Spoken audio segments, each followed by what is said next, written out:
첫 문장부터 묻겠습니다. 실시간 검색어에 뜬 정인선 정의 루이테란 새 이름이 왜 우리 동네 카페 매니저 지은호와 인테리어 디자이너 이지혁 그리고 재벌가의 안온한 거실까지 파고들었을까요? 처음 불씨는 사소했는데요. 어느 오후 카페에서 주문대기 손님이 많아지자 지은호가 습관처럼 흥얼거렸습니다. 대학 땐 귀여웠고 지금은 능청 떠니까 하고요. 그때 마침 카페에 들렀던 이지혁이 계산대에 기대서 웃으면서 말끝을 고쳐주더라고요. 그거 가사 살짝 틀렸는데요. 대학 땐 귀여웠고 지금은 능청 떠니까 이 부분은 이렇게 내려줘야 맛이 살아나거든요. 손님이 장난삼아 핸드폰으로 찍었고 영상은 그날 저녁 지역 커뮤니티와 쇼폼 플랫폼에 올라갔습니다. 문제는 자막이었는데요. 대학 땐 귀여웠고 지금은 능청 떠니까 정인선이 흥얼거리는 노래 가사를 고쳐주는 정의로 이렇게 엉뚱한 배우 이름을 붙여서요. 정인선 닮은 매니저, 정의로 닮은 남자라는 댓글이 불을 붙였고 짧은 영상은 빠르게 퍼져나갔습니다. 영상 속 두 사람은 분명 지은호와 이지혁인데 이름이 바뀌어 달라붙는 일은 인터넷에서 흔했지만 그날 이후로 이 작은 장난이 사람들 마음속 오해의 씨앗이 되었습니다. 두 번째 불씨는 돈 냄새가 났습니다. 박진석 회장이 이끄는 2대 기업이 도심 재생 프로젝트에 뛰어들면서 오래된 상가 리모델링과 청년 창업 공간 조성이라는 명분이 붙었고 그중 핵심 블록이 지은호의 카페가 있는 골목이었는데요. 이 지역은 학교 선배이자 디자이너로서 이 동네 골목을 잘 알고 있었습니다. 그래서였을까요? 대기업 자회사와 다른 설계사무소들이 눈독을 들이는 입찰에 이 지역이 개인 컨소시엄을 꾸려 덤벼들었습니다. 자금이 돼서 덤비는 거예요? 커뮤니티에 이런 글이 올라오자 사람들이 의아해했는데요. 자본의 그늘 밑에서 자라온 박성재도 흔들렸습니다. 박성재는 아버지 박진석의 회사 본부장으로서 프로젝트를 맡고 있었고 절친 이 지역이 맞은편에 서자 마음이 복잡해졌습니다. 지혁아, 내가 왜 여기 들어오니? 나하고 우리 회사하고 부딪히자는 거야? 하고 단도직입적으로 물었는데요. 이 지역은 담담히 답했습니다. 성재야, 골목은 사람의 기억으로 지어요. 그 기억을 누가 설계할지 묻는 입찰인데 내가 빠지는 게 이상하잖아. 세 번째 불씨는 경찰서였습니다. 지은호의 동생 지강호가 친구와 엮여 사소한 금전 분쟁에 휘말렸고 참고인 조사를 받게 되었는데요. 지은호는 매니저 업무를 마치는 대로 동생을 챙기러 경찰서로 향했습니다. 그날 밤 또 한 번의 오보가 올라옵니다. 은호 씨가 경찰서에 웬일이에요? 경찰서에 온 정인선을 보고 쓰러지는 이태란 제목부터 혼란스러웠는데요. 실제로는 정인선을 본 게 아니라 지은호를 본 사람들이 놀랐고 쓰러진 사람도 이태란이 아니라 지은호의 엄마 정순이었습니다. 정순이는 지강호 문제를 듣자 급히 달려와서 소파에 앉는 순간 심장이 철렁 내려앉는 느낌 때문에 잠깐 의식을 잃었는데 커뮤니티 운영자가 배우 이름을 태그로 붙여버린 겁니다. 오보가 현실처럼 소비되자 사람들의 시선은 점점 잔인해졌습니다. 이 밤을 경계로 지은호의 마음은 흔들렸습니다. 지은호는 이지혁에게 전화를 걸어 내가 흥얼거린 그 영상 그냥 지워달라고 말할까요? 하고 조심스레 묻는데요. 이지혁은 가볍게 웃지 않았습니다. 은호야, 잘못된 자막이 문제지 내 목소리는 문제가 아니잖아. 우리가 바꿀 건 자막과 서사야. 이지혁은 늘 그러듯 차분하게 말했는데요. 말끝 어딘가에서 지은호를 지키고 싶은 마음이 묻어나왔습니다. 그 마음은 오래전 대학 시절부터 이어졌지만 이지혁은 스스로 비혼주의를 선언한 사람이라서 무심한 듯 거리를 지켜왔습니다. 지은호가 대학 때 고백했을 때도 이지혁은 미안하다라고 했었고요. 그런데도 마음은 변하지 않았습니다. 고백을 거절했는데도 그 이후로도 지은호를 곁에 두고 싶어하는 마음이 그에게는 자기 모순처럼 남아있었던 거죠. 한편 박성재는 다른 결의로 흔들렸습니다. 박성재는 지은호를 좋아합니다. 삼각형의 변 하나가 길어질수록 다른 변은 짧아진다고들 하죠. 박성재에게 지은호는 빛이었는데요. 그 빛을 오래 바라볼수록 미세한 그늘, 즉 이지혁이라는 그림자가 함께 길어졌습니다. 박성재는 회의실에서 팀원들에게 골목의 스토리를 브랜드화하자고 주문했고 홍보팀은 즉각 트렌드 키워드를 뽑아들었습니다. 정인선 닮은 매니저, 정의로 닮은 디자이너, 경찰서 해프닝 그러니까 오보에서 건진 달콤한 떡밥이었죠. 홍보팀은 이슈를 역이용한 서사 마케팅을 제안했고 그 자리엔 고성희도 앉아 있었습니다. 고성희는 박진석의 재혼 배우자이며 권력의 냄새를 정확히 따라가는 사람인데요. 고성희는 말끝을 길게 당겨서 이렇게 말했습니다. 어차피 동네는 이야기로 팔리는 건데요. 오보라도 대중이 재밌어하면 그게 진실이 되는 거예요.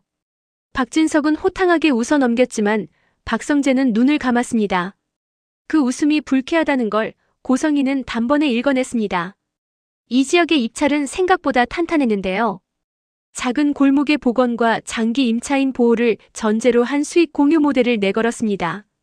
박진석의 계열은 성과지표를 우선했고 도심의 계산을 깔끔하게 끝내는 대신 거리의 기억을 덜어냈습니다. 심사위원 일부는 이 지역의 사람 중심안을 흥미롭게 봤고 일부는 자금이 빈약한데 유지 가능하겠느냐 하고 고개를 갸웃했습니다. 이때 커뮤니티에는 다시 익명의 글이 뜹니다. 입찰안 누가 미리 본 것 같던데요. 자료가 밖으로 샌 느낌이랄까. 단정적 문장은 아니었지만 의심은 늘 말끝이 흐릿한 곳에서 자라나잖아요. 누군가 내부 자료를 유출했다는 뉘앙스가 퍼지자 회사 쪽은 발끈했고 이 지역 쪽도 억울했습니다. 박성재는 그날 밤 이 지역에게 전화를 걸어 혹시 우리 쪽 자료 내가 가져간 거냐 하고 물었는데요. 묻는 사람도 상처받고 듣는 사람도 상처받는 질문이었습니다. 이 지역은 잠시 침묵하다가 짧게 말했습니다. 그 질문 우리 사이를 망가뜨리기에 충분해. 그리고 전화를 끊었습니다. 우정은 그날 밤 첫 번째 금이 갔고 금은 빛에 비쳐 더 선명해졌습니다. 집에서는 다른 전선이 열렸습니다. 정순이는 지강호의 일로 마음이 무거웠고 지강호는 여전히 불만과 허세 사이에서 흔들렸습니다. 누나, 난 그냥 운이 없었던 거예요. 지강호의 말투에는 핑계와 두려움이 섞여 있었는데요. 지은호는 동생의 어깨를 붙잡고 낮게 말했습니다. 강호야, 운이 없는 게 아니라 선택이 서툰 거예요. 다음엔 나한테 먼저 말하고 적어도 엄마가 쓰러질 일은 만들지 말자.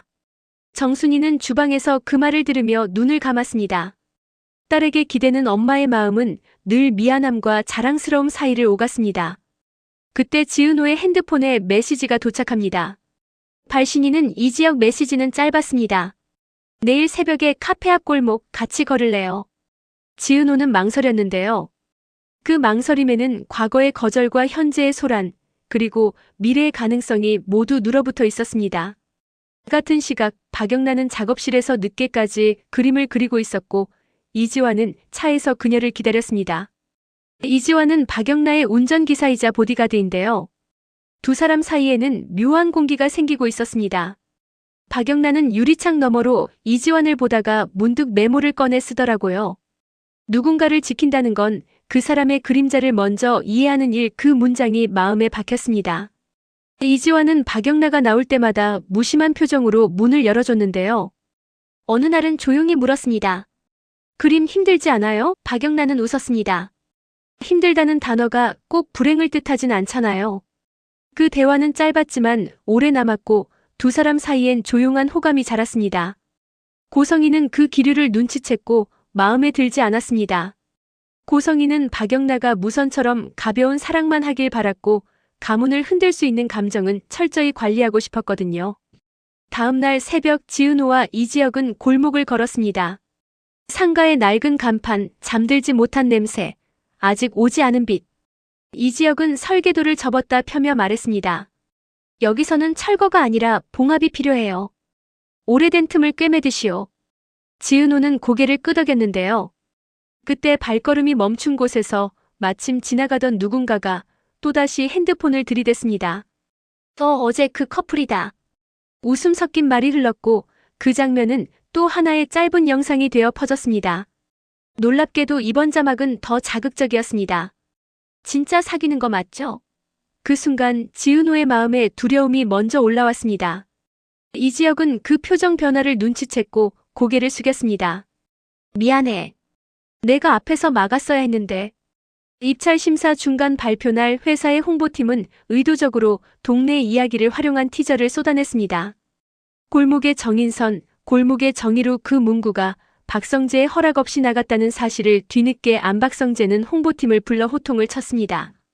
실존하는 주민들 삶을 도구로 삼지 말자고 했잖아. 홍보팀은 부정확한 태그가 바이럴을 일으킨 건 사실이고 이슈는 곧 관심이다라고 항변했는데요. 그때 고성희가 들어와 말끝을 정리했습니다. 성재, 세상은 이야기로 움직이고 이야기는 누군가의 삶을 빌릴 수밖에 없어요. 박성재는 그 자리를 박차고 나왔습니다. 분노의 뿌리는 단 하나였습니다. 지은호의 삶이 누군가의 이슈로 팔리는 광경을 그가 견딜 수 없다는 것. 같은 시각 박진석은 이지혁을 따로 불러 만났습니다. 젊은 사람, 골목을 지키자고 했지? 좋은 생각이야. 그런데 생각만으론 도시를 못 지킨다네.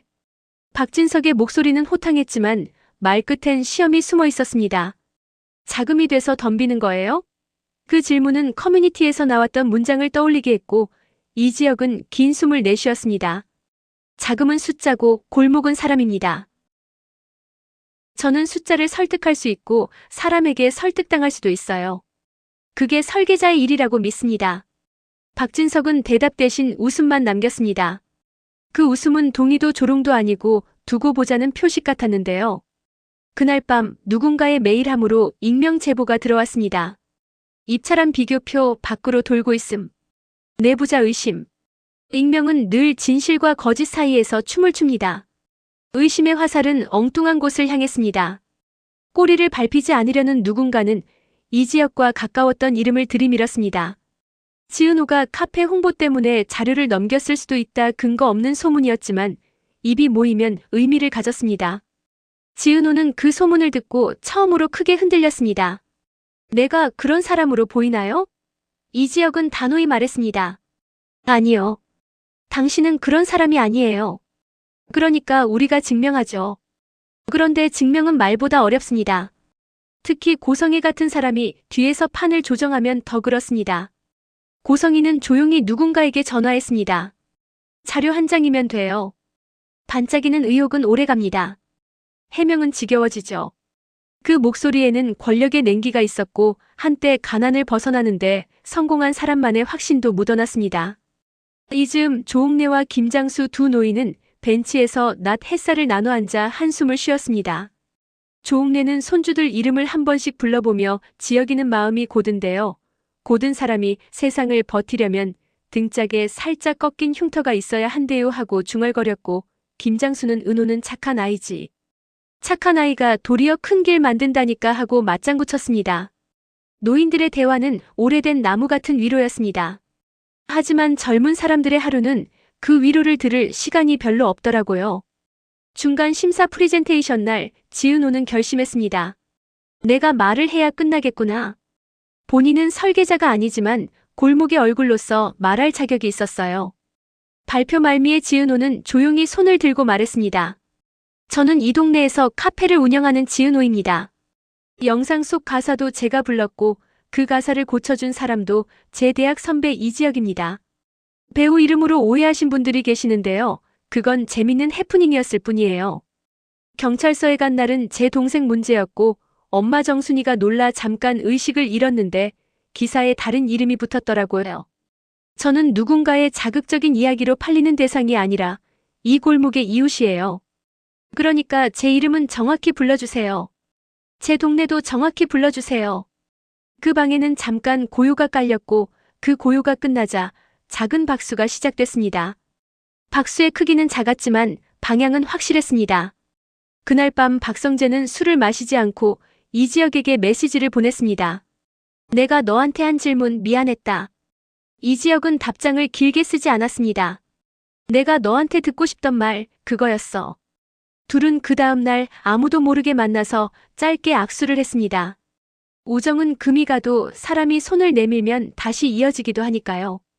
다만 완전히 봉합되지는 않았습니다. 왜냐하면 판을 흔드는 손이 아직 남아있었거든요. 바로 고성희였습니다. 고성희는 박영나의 방에 들어와 아무 일 없다는 듯 물었습니다. 요즘 그림은 어때? 박영나는 조용히 스케치를 덮었는데요. 고성희는 그 움직임을 보며 단도직입적으로 말했습니다. 영나야, 내 감정은 내 작품 안에서만 충분히 흔들려도 돼. 바깥에서 흔들리면 우리 모두 흔들려. 그 말은 곧 이지환과 거리를 두라는 말이었습니다. 박영란은 눈을 들어 고성이를 똑바로 봤습니다. 엄마, 흔들림이 없으면 그림자는 생기지 않아요. 대답은 온화했지만 단단했습니다. 고성이는 잠시 말을 멈췄고 그 침묵 속에서 권력과 사랑이 아주 오래된 싸움을 다시 시작했습니다. 며칠 뒤 익명 제보가 사실무근으로 판명되는 듯 했는데요. 결정적 자료가 어디선가 등장했습니다. 입찰한 핵심 지표 비교라는 제목이 박성재의 메일로 오발송된 것처럼 떨어졌고 타임스탬프는 심사회의 직전이었습니다. 누가 봐도 누군가의 손길이었지만 증거는 교묘하게 비켜 있었습니다. 박성재는 그 파일을 보자마자 곧장 이지혁에게 보냈습니다. 이건 내가 한 게 아니란 걸 난 알아. 하지만 이건 보류 사유가 된다. 이 문장은 냉정했고 동시에 친구를 지키려는 방어선이었습니다. 심사위원회는 전면 재검토를 결정했고 결과 발표는 미뤄졌습니다. 길이 더 길어졌고 골목은 또 한 번 기다림의 계절로 들어갔습니다. 그 사이 이수빈은 자신의 채널에 골목의 진짜 얼굴이라는 제목의 영상을 올렸습니다. 화려한 편집 대신 가게마다 쌓인 종이 영수증과 낡은 스툴, 시간의 다른 문손잡이를 천천히 비춘 영상이었는데요. 이수빈은 밝고 계산의 밝은 성격답게 좋아요 대신 영수증 인증 캠페인을 제안했습니다. 오늘 이 골목 어디서든 1,000원만 쓰고 영수증을 찍어 올려주세요. 그게 이 골목의 투표예요. 영상은 조용히 퍼졌고 투표는 사람의 발걸음으로 이뤄졌습니다. 조옥래와 김장수는 자리를 옮겨가며 영수증을 쌓았고 정순이는 식당에서 따뜻한 국을 더 내어줬습니다. 지강호는 누나 대신 배달을 도와다니며 처음으로 땀의 냄새를 삶의 냄새처럼 느꼈습니다. 누나 생각해보니 운보다 선택이 맞는 말 같아요. 지강호는 작은 목소리로 그렇게 말했고 지은호는 그 말 한 줄로 하루의 피로가 풀리는 느낌을 받았습니다. 마지막 장면처럼 보이는 밤 카페에 불을 끄려는 순간에 이지혁이 들어왔습니다. 오늘은 내가 가사를 고치러 온 게 아니라 내 말을 고치러 왔어요. 지은호는 조용히 컵을 내려놓았습니다. 뭘 고치고 싶나요? 이지혁은 숨을 고르고 말했습니다. 나는 오래전부터 비혼이라고 말해왔는데요. 사실 혼자 살겠다는 말 뒤에 숨은 건 내가 괜찮아 보이도록 내가 빠져줘야 한다는 착각이었어요. 그 착각을 고치고 싶습니다. 말이 끝나자 문이 열리고 박성재가 들어왔습니다. 그 착각 나도 했더라. 내가 가진 걸로 내 곁을 지키려 하면 되는 줄 알았는데 정작 내 마음은 묻지도 않았더라. 세 사람의 눈빛이 얽혔고 안쪽에서 긴장이 맺혔습니다. 삼각형의 세 변이 어느 때보다 또렷했습니다. 그 순간 카운터 위 핸드폰이 진동했습니다. 심사위 공지 재검토 결과 최종 후보 2곳 이지혁 컨소시엄, 계열사 컨소시엄. 결전의 막이 올랐습니다. 그리고 또 하나의 메시지. 내일 오전 익명 제보자 대면 조사. 누군가는 드디어 자기 그림자와 마주서야 했습니다. 누가 왜 무엇을 흘렸는지 진짜 이야기는 그제야 시작되는 눈치였죠. 이 밤을 지나면 박영란은 차 안에서 이지환에게 말할 겁니다. 오늘까지만 태운다고 하지 말고 내일도 태워주세요. 이지환은 잠깐 웃다가 내일도 그 다음 날도요라고 말하겠죠. 고성이는 창밖으로 그 차를 내려다보며 또 다른 전화를 걸 겁니다. 플랜 B로 가요. 이야기는 길어져야 값이 오르거든요. 박진석은 회사 로고가 박힌 머그컵에 커피를 채우며 중얼거릴 겁니다. 젊은 사람들 한번 흔들어 보자고. 정순이는 딸의 카페 앞 유리창을 닦으며 작게 기도할 겁니다. 우리 은호, 이름 그대로 은처럼 사람들 마음에 내려앉게 해주세요. 끝내 밝혀질 겁니다. 오보를 제목 삼아 장사한 사람들, 익명 뒤에 숨은 손, 냉기의 언어로 서사를 흔든 목소리. 그런데 그 진실이 밝혀지는 순간에도 사람들은 또 다른 이야기를 찾겠죠. 그러니 이 이야기는 여기서 마침표 대신 쉼표로 남겨둡니다. 내일 골목을 가르는 최종 발표장에서 이지혁의 설계도와 박성재의 결심, 지은호의 목소리가 한 페이지에 포개질 테니까요. 그때가 되면 누구나 알게 될 겁니다. 노랫말처럼 쉽고 도시의 구조처럼 어렵고 사람의 마음처럼 변덕스러운 이 골목의 진짜 주인이 누구인지 말이죠. 그리고 아마도 누군가는 또다시 흥얼거릴 겁니다. 대학 땐 귀여웠고 지금은 능청 떠니까 이번엔 자막이 정확하게 달리겠죠. 지은호가 흥얼거리는 노래. 고쳐주는 건 각자의 마음. 여러분의 구독, 좋아요는 영상 제작에 큰 힘이 됩니다. 시청해주셔서 감사합니다.